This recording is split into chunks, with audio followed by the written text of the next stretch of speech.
오늘 예레미야가 이제 4장, 5장을 읽으면서 예레미야 전체가 마치게 됩니다. 그리고 예레미야 1장부터 예레미야 52장까지, 그리고 예레미야가 1장에서 5장까지 합하면 57장까지 내용되죠. 이 전부 다 예레미야 내용인데 핵심은 딱 하나였습니다. 바벨론에게 너희들이 심판을 받아라. 심판을 받아야 된다. 그리고 그래서 끝나는 것이 아니고, 그래서 나중에 심판받고 난 다음에 하나님께서 너희들을 다시 회복시키실 것이다. 그 내용이었습니다. 그래서 예레미야 애가는 바벨론에게 심판받는 예루살렘의 그 멸망을 보고 한탄하며 슬퍼하며 그리고 회개하는 그런 내용들이 계속해서 이어지는데, 오늘은 4장 5장 우리가 같이 보도록 하겠습니다. 자, 1절 슬프다. 자, 이 슬프다는 전형적으로 장송곡 때 마음이 아프다라는 또 그런 말이 된다고 말했습니다. 자, 어찌 그리 금이 빛을 잃고 순금이 변질하였으며. 자, 금이 빛을 잃고 순금이 변질했다. 자, 금과 순금의 특징이, 왜 금과 순금이 다른 그 광물질보다 더 가치가 있는가 하면 변하지 않기 때문에 더 가치가 있는데, 오늘 이제 금과 순금이 빛을 잃고 변질했다라는 겁니다. 그리고 이런 일은 사실은 있을 수가 없는 것이죠. 그런데 보니까 그런 일이 생겼단 말이에요. 그럼 이게 금과 순금이 변질된 것은 그런 일은 없는데 그런 일이 생겼다고 보니까 이게 왜 이렇게 생겼느냐, 이제 보니까 2절에 순금에 비할 만큼 보배로운 시온의 아들들이 어찌 그리 토기장이가 만든 질 항아리 같이 여김이 되었는고. 그러니까 사실은 금이나 순금이 아니었고 자기들이 토기장이가 만든 질그릇 같은 존재였는데, 하나님께서 이쁘다 이쁘다 하니까, 하나님께서 너희와 함께 하겠다 하니까 자기들이 금처럼 여겨졌는데 금이라고 착각을 한 겁니다. 자, 이거는 다르죠. 여기 자 종이가 있습니다. 이거는 이 종이를 내가 너무나 귀중하게 여기기 때문에 금종이 같이 내가 여긴다고 생각을 하면, 나는 이 종이가 내게는 금처럼 귀중해라고 한다고 해서 이 종이가 금이 되는 것은 아닙니다. 종이는 여전히 종입니다. 그런데 이 종이가 우리 주인이 나를 금처럼 여기는구나, 그렇게 생각하면서 자기가 진짜 금인 줄 알고 착각을 하면 안 되는 거죠. 종인데 금처럼 귀여움을 받았다는 겁니다. 그러면 뭡니까? 귀여움이 사라지면, 사랑이 사라지면 여전히 찢어버릴 수 있는 종이하고 똑같습니다. 그러니까 4장 1절 2절에 이 예루살렘 주민들, 그러니까 이스라엘 백성들이 착각을 했다는 게 그겁니다. 자기는 원래 다른 이방인들처럼 똑같이 흙으로 만든 존재들입니다. 그러나 하나님께서 하나님께서 아브라함을 선택하여서 그 후손들에게 약속을 주고 하나님의 눈이 특별히 그들을 더 사랑해 줬으니까 금처럼 여긴 것이지 금이 되었다는 것은 아니라는 것이죠. 그러니까 하나님의 사랑이 떠나니까, 왜 죄를 지어서 하나님의 사랑이 떠나니까 질그릇하고 똑같습니다. 그러니까 언제 어디서든지 쉽게 끼어질 수 있는 존재인데 자기들이 착각을 한 겁니다. 내가 금이야. 나는 저 다른 인간들보다, 다른 사람들보다, 열방들보다 근본적으로 달라. 나는 금이야. 나는 순금이야. 변하지 않아. 나는 가장 가치가 있는 존재야. 이 착각하고 있던 것을 드러내주는 것입니다. 우리도 똑같습니다. 우리가 하나님께서 지금 우리 이쁘게 봐주니까 이렇게 멀쩡하게 있는 것이지, 하나님께서 우리가 죄지어서 또 하나님부터 우리가 또 죄지어서 하나님으로부터 멀어지면요, 세상 사람하고 똑같습니다. 아니, 똑같은 정도가 아니죠. 더 흉악한 사람들도 많죠. 그러니까 우리가 늘 내가 질그릇인데 하나님께서 귀하게 여기서 금처럼 여김을 받는구나, 이 착각 없이 하나님의 사랑을 받아들여야 되는 겁니다. 그렇죠? 그런데 이제 그 착각하고 금처럼 있다가 교만하고 그 방자하게 살다가 망하게 되는 것을 얘기하고 있습니다. 자, 3절 덜깨들도 젖을 주어 그들의 새끼를 먹이나 딸 내 백성은 잔인하여 마치 광야의 타조 같도다. 자, 여기서 이제 덜깨들도 나오고 타조도 나옵니다. 자, 여기서 3절에서 말하는 덜깨는 덜깨조차도, 그러니까 이 덜깨가 굉장히 가치 없는 짐승으로 보고 있습니다. 이 가치 없는 덜깨조차도, 사람한테 쫓겨다니는 이 아주 미천하게 여기는 덜깨조차도 자기 자식에게, 그들에게, 새끼들에게 젖을 준다는 겁니다. 모든 짐승의 모성애를 말하는 거죠. 그런데 이스라엘 백성들은 광야의 타조같이 되었다. 예, 이스라엘 백성들이 타조를 어떤 짐승으로 보았는가 하면은 짐승 가운데 자기 새끼를 버리는 짐승이라고 생각하고 있었습니다. 그러니까 원래 짐승의 가치를 보면 타조 이 들개가 가장 미천한 존재인데 이 미천한 존재조차도 자기 새끼에게는 젖을 주는데 이 예루살렘 백성들은 자기 새끼들에게도 젖을 주는 들개보다도 미천한 광야의 타조가 되었다라. 이게 뭘 말하는가 하면은 예루살렘이 바벨론에게 포위되어 있을 때에 이 어미가 자기 자식들을 잡아먹는 그거를 지금 말하고 있는 겁니다. 자, 그래서 4장 10절을 보시기 바랍니다. 실제로 이제 예레미야가 자기가 경험했던 그 사건들을 예가로 부르고 있습니다. 4장 10절 딸내 백성이 멸망할 때에 자비로운 부녀들이 자기들의 손으로 자기들의 자녀들을 삶아 먹었도다. 자, 여기서 이 부녀들 앞에 뭐라고 말합니까? 자비로운 부녀들 말합니다. 그러니 보통 부녀들이 아니고 자비와 이런 부녀들조차도 자기 자녀들을 잡아먹을 만큼 심판받을 때 끔찍했다는 것을 말하고 있습니다. 미천한 들개도 자기 자식에게 젖을 주는데 자비로운 부녀들이 자기 자식들에게 젖을 주는 게 아니고 잡아먹을 만큼 심판이 엄중했다는 것입니다. 그리고 이게 뭐 모성애가 있느니 없느니 들개가 광야의 타조보다 좋으니 나쁘니 그게 지금 말하는 게 아니고 그만큼 하나님의 심판이 닥칠 때는 모성애를 빼앗아갈 만큼 자비로운 부녀들에게 모성애가 사라질 만큼 심판이 내린다는 겁니다. 여러분 우리 가끔 이런 이야기를 하지 않습니까? 세상에서 가장 강한 것이 어머니의 사랑이다 이렇게 말합니다. 실제로 우리 그런 일들을 관련된 얘기들을 많이 듣습니다. 그 연약한 한 여자가 어머니가 될 때 어머니의 그 모성은 누구도 이기지 못한다. 우리가 그런 주변의 이야기도 많이 듣고 우리도 실제로 그런 체험과 그런 느낌이 있는데 이렇게 강한 어머니의 사랑이 심판을 받게 될 때 하나님의 심판을 받게 될 때 그 사랑조차도 모성애조차도 싹 사라질 정도로 심판이 무서웠다는 겁니다. 예루살렘 심판이. 자, 그렇다면은 마지막에 종말이 임할 하나님의 심판은 얼마나 무섭겠습니까? 그러니까 우리가 성경을 보면서 하나님의 사랑이 무지무지하게 크다는 것을 우리가 경험하고 감사해야 되지만 또 반대로 우리가 잊어서는 안 되는 게 하나님의 심판이 임할 때는 그게 무지무지하게 엄중하다는 것입니다. 그러니까 심판에 대해서 벌벌 떨고 공포 이런 차원보다는 정말로 우리가 그걸 두려워할 줄 알아야 되는 그런 경외함. 그러니까 이걸 나쁘게가 아니고 좋게 두려워할 줄 아는 그런 성도의 신앙이 있어야 되는 거예요. 심판은 엄중하다. 반드시 있다. 그것을 오늘 얘기하고 있는 것을 우리가 볼 수 있습니다. 자, 좀 건너뛰어서 6절 보겠습니다. 6절. 이제 예루살렘 멸망을 어떻게 말하고 있는가? 6절 읽어드릴게요.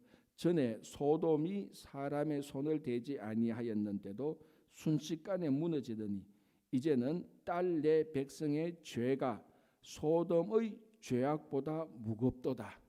자, 우리가 보통 가장 타락한 도시를 소돔과 고모라라고 말을 합니다. 그런데 바벨론에게 멸망할 때 예루살렘의 죄악은 소돔보다 더 무거웠다라고 말을 합니다. 그러면은 얼마나 큰 죄악이 있었겠습니까? 소돔과 고모라가 얼마나 그때 우리가 창세기를 보면은 얼마나 큰 죄악이 많았습니까? 폭행, 권력, 간음, 동성애 별별 하여튼 우리가 말하는 죄악은 소돔에 다 있었습니다. 그런데 예루살렘은 소돔보다 더했다. 자, 그런데 이 예루살렘이 어떤 도시인가? 하나님께서 함께 하시겠다고 약속을 했고 하나님의 집인 성전을 지어 놓았고 그 성전을 건축했고 그 성전 안에 하나님께서 함께 하시겠다고 약속했던 언약궤가 있었던 그런 예루살렘입니다. 그러니까 다른 도시들하고 비교할 수 없을 정도로 고결하고 하나님의 사랑을 듬뿍 받은 도시가 예루살렘인데 이게 타락을 하니까 가장 끔찍한 소돔보다도 더 무거워졌다는 거예요. 우리 이런 거 있지 않습니까? 형제 자매 간에 그렇게 사랑하다가 이 원수가 되니까 세상 사람 원수보다도 더 원수가 되는 겁니다. 부부 간에도 그렇지 않습니까? 가장 촌수가 없는데도 원수가 돼서 서로 헤어지고 나면은 원수도 그런 원수도 없는 것처럼 가장 존귀했던 것이 타락하면은 다른 것보다 훨씬 더 타락하고 훨씬 더 나빠지는 그런 것들을 볼 수 있습니다. 그게 바로 이 예루살렘이었습니다. 예루살렘은 가장 사랑받는 가장 고결한 도시였는데 이게 타락하고 부패하니까 소돔과 죄악보다 훨씬 더 무거운 죄를 짓게 됐다라는 것을 알 수 있습니다. 그 성도가 제가 아까도 말씀드렸지만 하나님께서 우리를 붙들고 있고 예수 그리스도의 은혜로 사니까 이런 모습이지, 여기서 하나님의 은혜가 사라지면은 우리의 죄악은요 세상 사람보다 더할 사람들이 수두룩합니다. 그러니까 세상 사람들 저들 참 어떻게 저렇게 사나 저렇게 죄도 많이 짓고 하는데, 우리에게서 하나님의 은혜를 빼버리면은 우리가 욕했던 세상 사람들보다 내가 훨씬 더 끔찍한 죄인이라는 것을 알 수도 있습니다. 그리고 예루살렘이 소돔의 죄악보다 더 크다. 그러니까 소돔이 멸망했으니까 소돔의 죄악보다 큰 예루살렘은 당연히 멸망할 수밖에 없는 것을 알 수가 있습니다. 자, 13절을 한번 볼까요? 이렇게 해서 10절까지는 예루살렘이 멸망하는 것을 보여주는데, 예레미야는 특별히 예루살렘이 멸망했던 그 원인들을 거짓 선지자들과 제사장들에게 많이 돌리고 있습니다. 그도 그럴 수밖에 없는 게 예레미야 자체가 선지자였고 자기들을 그러니까 자기를 참된 하나님의 말씀을 전가하는 자기를 가장 괴롭혔던 것이 거짓 선지자들이었고, 예레미야가 볼 때는 거짓 선지자들이 하나님의 말씀을 제대로 전하지 않으니까 이렇게 큰 죄를 짓고 멸망한다, 이렇게 고통을 당한다고 생각을 했던 것입니다. 자, 13절 볼게요. 그의 선지자들의 죄들과 제사장들의 죄악들 때문이니 그들이 성읍 안에서 의인들의 피를 흘렸도다. 자, 이것은 아마 예레미야가 직접 자기가 경험한 것에 대한 그 경험한 것을 실제로 애가로 노래하고 있습니다. 우리가 예레미야 앞에서 볼 때 그 당시 시드기야 왕 때 멸망하기 바로 그 전에 참된 선지자들은 손에 꼽을 만큼 있었습니다. 예레미야하고 바룩하고 또 우리야 같은 선지자, 진짜 성경에 한 서너 명 빼고는 모든 거짓 선지자들이 전부 다 예루살렘의 거짓 평안을 외쳤습니다. 우리가 앞에서 본 대로 예루살렘 보고 평안하다 평안하다. 사실 평안한 정도가 아닌데 지금 하나님의 심판이 바로 하나님의 엄중한 심판이 바로 머리 위에 딱 바로 있는데 그것도 모르고 괜찮다. 이 집은 하나님의 집이니까 괜찮다. 하나님의 집이니까 무너질 리가 없다라고 거짓 선포를 했습니다. 그러니까 예레미야가 볼 때는 바로 저 선지자들만이라도 올바르게 하나님의 말씀을 전했더라면 지금 이 지경은 되었지 않았을 것이다라는 게 예레미야의 판단입니다. 이게 오늘날 우리가 들어야 될 메시지하고도 똑같이 1차적으로는 종교 지도자들을 말하는 겁니다.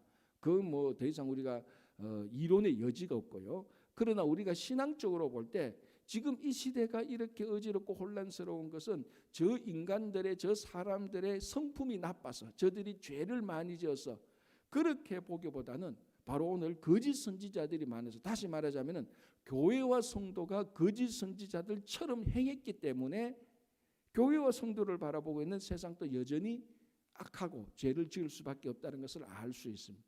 그렇다면은 이것이 오늘날 거짓 선지자들처럼 교회와 성도들이 살아가고 있다라는 것을 볼 때, 이게 우리들이 바로 이 예레미야와 예레미야 예가에서 책망받는 거짓 선지자들의 위치에 서 있지는 않은가, 우리 자신들을 다시 한번 되돌아봐야 됩니다. 그러니까 이 시대가 아무리 탁해도 진짜로 교회와 성도만 제대로 산다면은, 제대로 하나님의 말씀대로 산다면은 그 도시가 바벨론이 되든지 예루살렘이 되든지 소돔과 고모라가 되든지 그 도시는 하나님의 사랑을 받을 수가 있습니다. 그래서 이 교회와 성도들이 거짓 선지자들과 거짓 제사장들의 자리에서 빨리 벗어나서 하나님의 자녀가 되는 겁니다. 자, 14절 볼게요. 그들이 거리에서, 자, 여기서 그들은 거짓 선지자들 제사장들을 말합니다. 그들이 거리에서 맹인같이 방황하며 그들의 옷들이 피에 더러워졌으므로 아무도 만질 수 없다. 자, 피에 더러워진 이유는 거짓 선지자들과 제사장들이 또 타락한 정치인들, 부패한 정치인들과 결탁하여서 의인들을 죽이는 겁니다. 그러니까 의인들을 죽일 때 그 피가 튀어서 자기들한테 묻게 되는 거죠.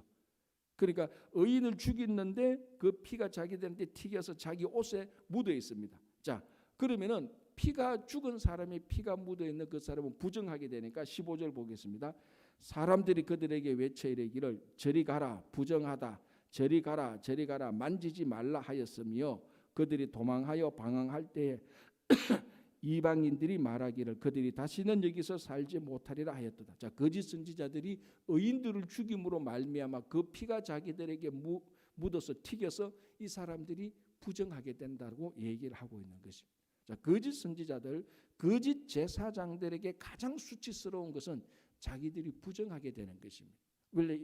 원래 사람들은 가장 정결과 성결을 1차적인 목표로 하고 있는 사람들인데 의인을 죽여서 그 피가 자기에게서 튀겨서 부정하게 되는. 그러니까 이게 자기가 행한 일에 대한 대가를 자기가 받게 되는 겁니다.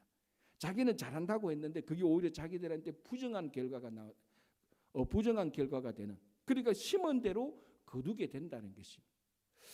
당연히 우리 교회와 성도가 이 땅에서 무엇을 심느냐에 따라서 앞으로 이 세상이 어떻게 변화되느냐의 결과가 주어지는 것입니다. 그래서 다시 말씀을 우리가 반복하자면은 이 세상이 이렇게 부패하고 타락한 이 세상의 이런 열매는 다른 것의 열매가 아닙니다. 교회와 성도의 열매입니다.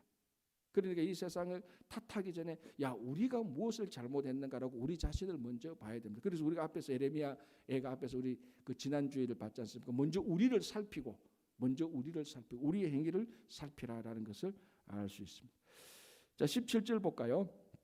이렇게 되어 있습니다.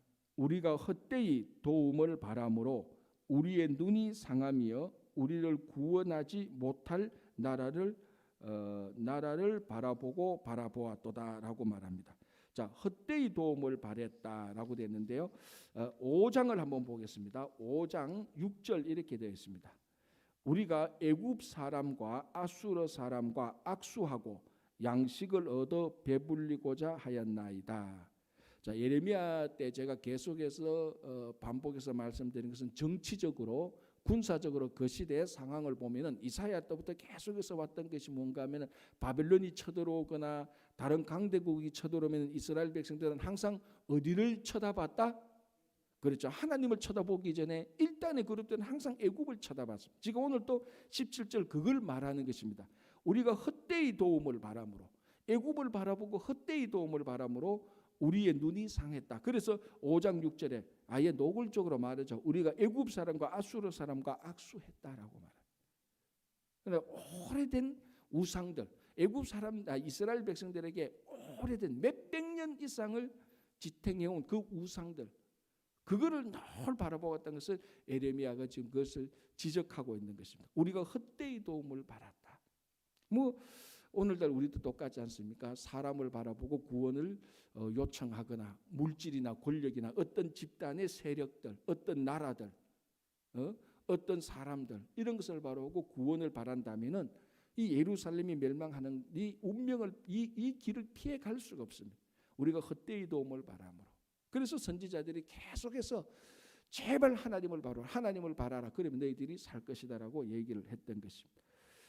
자, 17절 다시 읽어볼게요. 우리가 헛되이 도움을 바람으로 우리의 눈이 상하며 우리를 구원하지 못할 나라를 바라보고 바라보았나이다. 그러니까 참된 크리스찬 정치가들이 많이 나타나서 이 시대에 많이 나타나서 정말 어떤 나라들을 바라보는데 백성들의 마음을 그쪽으로 몰고 가는 것이 아니고 참된 크리스찬 지도자들이 나타나서 구원이 하나님께 있다는 것을 늘 그것을 선포하는 그렇게 살아가는 이 땅의 삶의 정치가들의 그 모범이 참 필요한 겁니다. 그렇죠? 자, 20절 보겠습니다. 이렇게 되어 있습니다. 우리의 콧김 곧 여호와께서 기름 부으신 자가 그들의 함정에 빠졌으며 우리가 그를 가리키 전에 이르기를 우리가 그의 그늘 아래에서 이방인들 중에 살겠다 하던 자로다. 21절 우스 땅에 사는 딸 에돔아 즐거워하며 기뻐하라. 잔이 너에게도 이를지니 너가 취하여 벌거벗으리라. 자, 21절 특별히 우스 땅에 사는 딸 에돔. 자, 이 에돔 보고 즐거워하며 기뻐하라고 말합니다. 이게 진짜로 에돔 보고 즐거워하라 기뻐하라는 의미가 아니고 비꼬는 말입니다. 왜? 너희들도 곧 멸망할 때니까 지금 실컷 웃어라. 지금 실컷 웃어라. 곧 너희들이 멸망할 것이다라고 말하는데, 자, 이 에돔은 여러분 잘 알죠? 에돔의 선조가 누구였죠? 에서였죠. 에서는 누굽니까? 야곱의 형제였고, 그러니까 에서와 야곱이 갈라짐으로 말미암아 야곱은 이스라엘이 되고 에서는 에돔 족속이 되었습니다. 그러니까 이 에돔 족속하고 이스라엘하고는 같은 형제였습니다. 그런데 우리 출애굽기 때도 그랬고, 이 예루살렘이 심판받고 멸망할 때도 가장 이스라엘이 멸망하는 것을 보고 좋아하고 기뻐하고 박수치고, 그리고 때로는 가장 적대적인 행위를 했던 종족이 에돔 종족이었습니다. 형제 국가인데 가장, 우리말로 하면은 원래는 형제 국가인데 가장 얄밉게, 가장 괴롭히고, 가장 뭐랍니까, 세상 말로 얍삽하게 배신했던 그런 종족이 에돔 종족이었습니다. 그래서 예루살렘이 멸망했다고 말하니까 누가 제일 좋아했다고요? 에돔 종족이 제일 좋아했습니다. 박수치고, 블레셋이나 이런 종족보다, 이런 다른 애굽이나 이런 종족은 그래도 우리말로 하면 그 예루살렘 지나가면서 예루살렘이 왜 이렇게 멸망했는가, 야 그때 정말 그 절기가 되면 예루살렘에 사람들이 많이 모여서 그렇게 번성했던 이 예루살렘이 이렇게 멸망했구나 쩌쩌하고 조롱하고 멸시는 했지만, 에돔은 좋아서 박수치고 야단 났습니다. 그러니까 야 드디어 너 멸망했네, 막 얼굴에 환희가 돋는 겁니다. 다른 사람은 다 예루살렘의 멸망을 조롱하고 멸시해도 에돔은 그러면 안 되죠. 같은 형제 국가였는데. 그런데 에돔이 제일 자기 형제가 멸망한 것을 좋아했고, 또 때로는 적대적인 행위를 했는 것을 하나님께서 아니까 21절에 좋아, 우스 땅에 사는 에돔아 너희들도 즐거워하고 기뻐해라. 곧 너희들도 심판받을 것이다. 심판받기 전에 알았다. 너 지금 즐겨라. 너 이제 엄청난 심판을 받게 될 것이라고 말합니다. 그래서 여기서 21절 중간에 잔이 너에게도 이를지니 너가 취하여 벌거벗으리라 라고 말합니다. 그리고 우리가 참된 성도는 이웃이 멸망하고 이웃이 타락하는 것을 박수치고 좋아할 것이 아니고 그에 대한 진실된 신앙의 긍휼함이 있어야 되는 것입니다. 이게 참 우리가 이웃사촌이 땅 사고 논 삼아 우리가 배 아프다는 것이 우리 한국 사람들의 마음에 있는데, 사실은 진짜로 참된 성도면은 이웃이 잘 되는 것을 기뻐하고 아프고 힘들 때 내 마음도 그들을 진짜 불쌍히 여기고 측은히 여길 줄 아는 그런 마음이 있어야 되는 것입니다. 그래서 이 에돔이 또 하나님의 백성이 멸망하는 것을 좋아하는 것을 하나님께서는 좋아하지 않습니다. 그렇죠? 자, 5절로 가보겠습니다. 5절에 1절이 이렇게 되어 있습니다. 여호와여 우리가 당한 것을 기억하시고 우리가 받은 치욕을 살펴보옵소서. 자, 예레미야 앞에서 봤던 것처럼 예루살렘이 멸망할 때 그들이 엄청난 수모와 고통과 치욕을 당했습니다. 자, 그걸 이제 예레미야가 말합니다.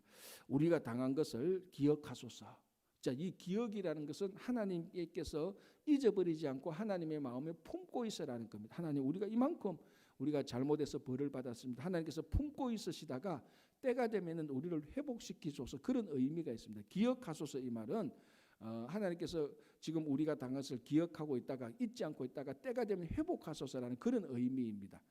하나님 잊어버리면 안 됩니다. 하나님 이거 꼭 기억했다가 회복시켜야 됩니다. 라는 하나님의 간절한 회복을 바라는 호소이기도 하지만요, 좀 우리가 이 말을 이렇게 말하는 이스라엘을 좀 비꼬아서 말한다면은, 이건 이제 어떻게 보면은 하도 그 죄를 많이 졌던 이스라엘 백성들을 비꼬아서 말한다면은 이렇게 말할 수 있죠.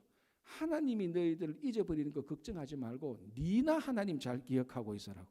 그렇게 우리가 생각할 수 있습니다. 하나님이 언제 이스라엘을 잊어본 적이 있습니까? 한 번도 하나님은 이스라엘을 하나님의 기억 속에서 마음 속에서 빼버린 적이 없습니다. 그런데 이스라엘은 늘 좋을 때만, 어려울 때는 하나님한테 도와달라 그러다가 약간만 또 그 어려움에서 벗어나면 또 하나님을 잊어버리는. 그러니까 사실은 어쩌면은 이 기도는 하나님께서 우리의 아픔, 우리 당한 것을 기억하소서. 이제 우리도 영원토록 하나님을 잊지 않고 기억하겠습니다라는 것이, 이렇게 기도해야 진짜 이스라엘 백성들의 정상적인 기도죠. 하나님께서 우리를 잊어버릴까 그거 걱정하지 말고 우리가 하나님을 잊어버릴까? 이거 걱정하고 늘 하나님을 마음에 염두에 둬야 되는 것입니다.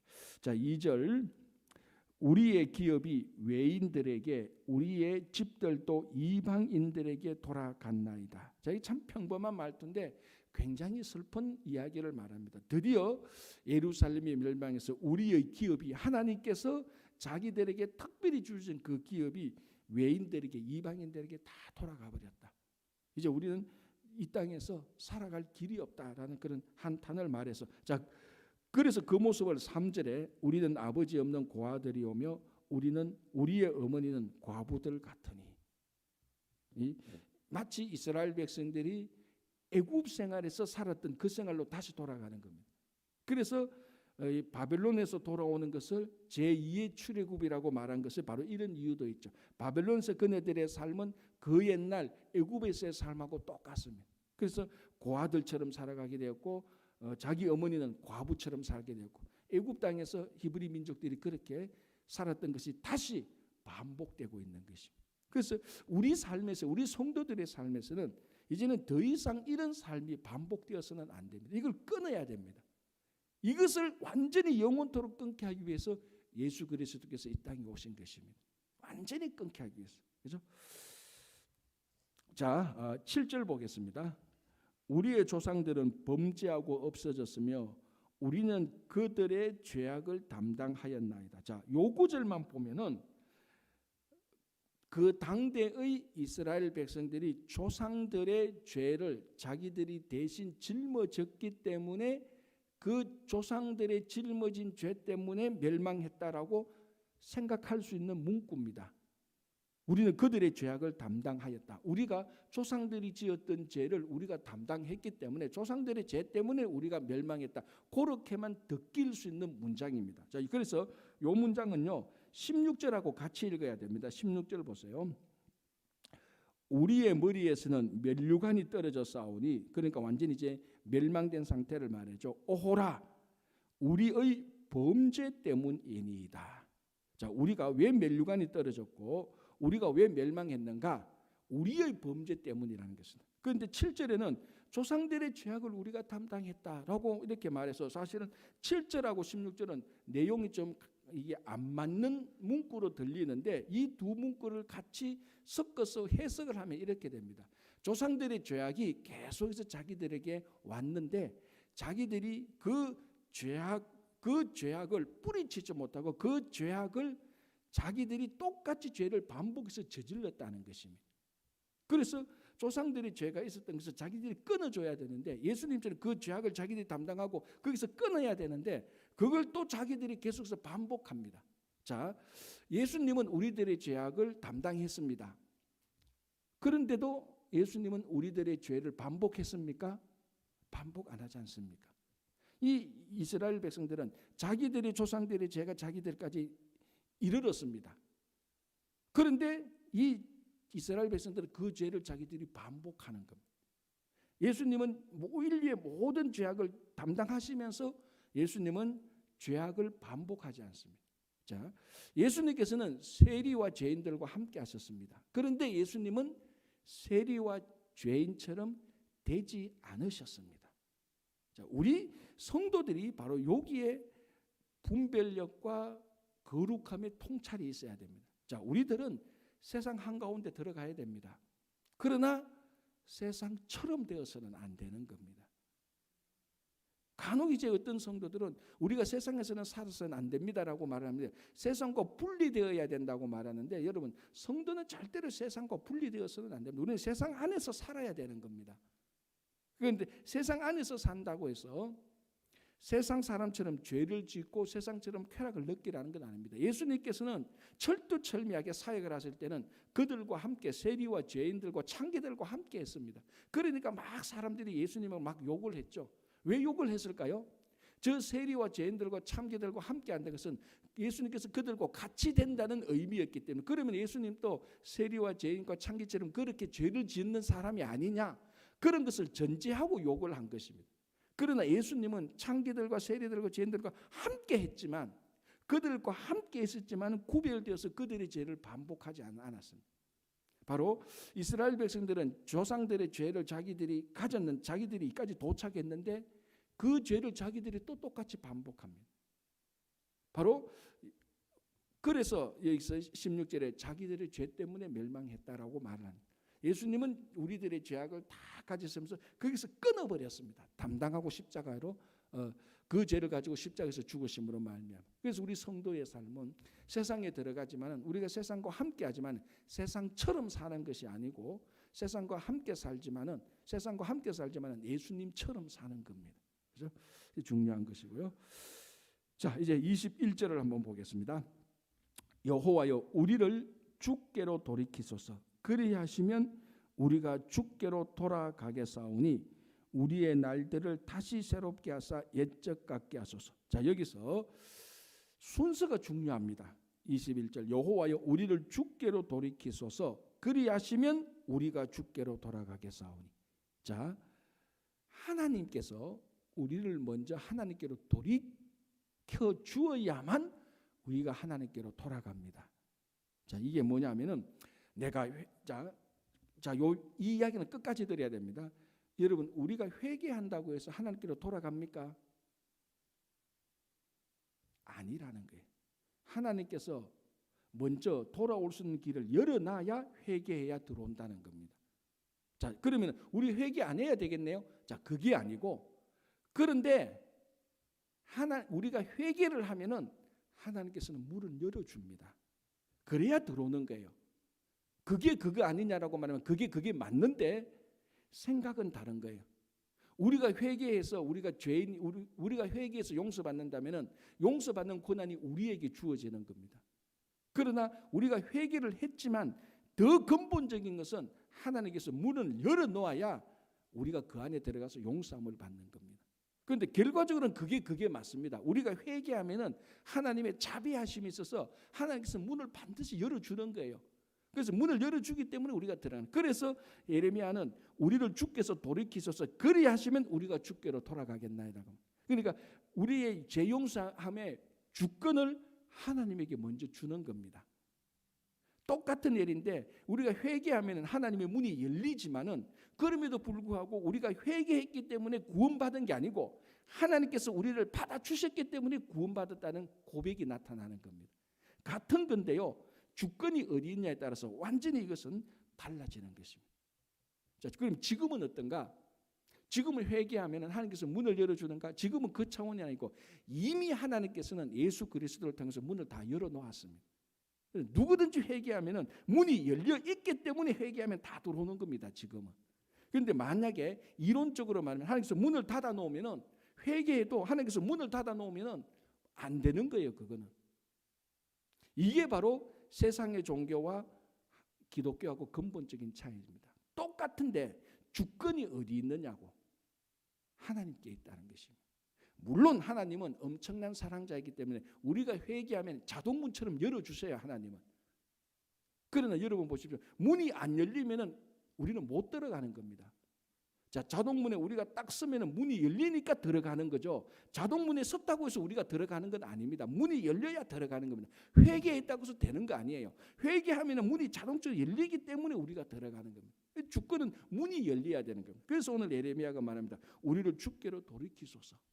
먼저 하나님께서 우리를 돌이켜줘야 돼요. 그리하시면 우리가 주께로 돌아가겠나이다라고. 그러니까 우리가 구원받는 것은요. 우리에게는 일체의 권한이 없습니다. 일체 권한이 없습니다. 우리가 회개했기 때문에 구원받았지 않습니까? 택도 없는 소리. 하나님께서 그걸 받아줬기 때문에 회개도 이펙티브한 거예요. 하나님께서 문을 열어주셔야 회개도 효력이 있는 겁니다. 그런데 다시 말씀드리죠. 여러분들 오해할까 봐 제가 계속해서 반복하는데 그런데 하나님은 무궁한 사람이기 때문에 누구든지 회개하면은 하나님께서 자동문처럼 열어주시는 것입니다. 그러나 그 주권은 하나님에게 있다는 것을 말을 하기 위해서 하나님께서 우리를 돌이켜달라. 왜냐하면 지금 이 상태에서는 이스라엘 백성들은 회개할 힘도 없고 능력도 없다는 겁니다. 하나님께서 열어주셔야만 우리가 들어갈 수 있다라고 이렇게 고백을 하는 겁니다. 그래서 우리의 기도도 그렇고요. 우리의 구원도 그렇고요. 우리의 사역도 그렇고요. 하나님께서 먼저 해주셔야 가능합니다. 그런데 하나님께서 해주던 것이 그것에서 진짜 능력과 모든 일의 가능성이 하나님으로부터 다 나오기 되는기 때문입니다. 그래서 다시 한번 오늘 우리가 하루 살아가면서 다 내가 하는 것처럼, 내가 그래도 회개해서 이렇게 되고 내가 기도해서 이렇게 되는 것처럼 여겨지는데, 그렇다고 회개가 기도가 중요하지만 그 더 근본은 하나님의 절대적인 주권과 하나님의 사랑이 있다는 것을 놓치지 마시기 바랍니다. 기도하겠습니다. 하나님 감사합니다. 하나님의 절대적인 주권과 절대적인 사랑을 우리가 되돌아보면서 정말 하나님의 사랑으로, 하나님의 은혜로 오늘 하루 살아갈 수 있도록 주님 우리를 인도하여 주시옵소서. 하나님께서 영원히 우리를 기억하고 있습니다. 이제는 우리가 하나님을 잊지 않도록 주님 살펴주시기를 간절히 원합니다. 여러 가지 기독 제목들이 있습니다. 특별히 이번 돌아오는 주일 우리 청년부 홈커밍 데이가 있습니다. 우리 청년들은 물론이거니와 교회를 떠난, 교회에서 멀리 있는 그런 청년들도 다시 돌아오게 하셔서 하나님의 귀한 말씀을 들을 수 있도록 인도해 주시고, 특별히 오셔서 말씀 전가하시는 이태호 목사님에게 성령의 기름 부으심을 허락해 주셔서 우리 청년들에게 도전이 되고 위로가 되고 힘이 되는 말씀이 선포될 수 있도록 인도해 주시옵소서. 특별히 또 우리 김영만 장로님을 비롯해서 몸이 연약하신 모든 분들 한 분 한 분 주님께서 찾아가셔서 살펴주시고 그들을 인도해 주시고 치료하는 강선을 비춰서 회복시켜 주시고 우리 자녀들 가정들 주님께서 회복하여 주시옵소서. 감사하오며 예수님 이름으로 기도합니다. 아멘.